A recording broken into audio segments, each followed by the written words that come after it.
beraber hemen oraya geçiyoruz. Orada basın açıklamamızı yapacağız. Hadi hep beraber. Yürütmenin durdurulmasıyla ilgili red karar Bölge İdari Mahkemesi'ne itiraz yolu açık olarak verilmiştir. Ama bu karar halen kesinleşmemiştir. Şimdi kesinleşmeyen bir karar neticesinde sen nasıl bina yıkıyorsun? Bu kanunsuz.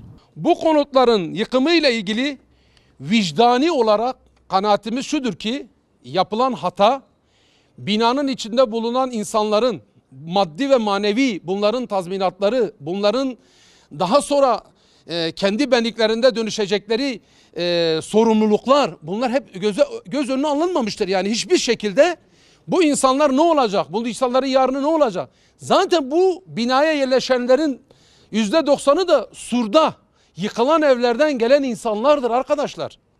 Yani bu insanlar buraya para vermişlerdir, buraya bina yapmışlardır. Burada herhangi bir kanunsuzluk yoktur. Asıl bir neden daha var. Bu yıkılan yerin çevresinde gerçekten kanunsuz yapılan binalar vardır. Bir de bunlara bakılması lazım. Eğer kanunsuzluk varsa herkes için geçerlidir.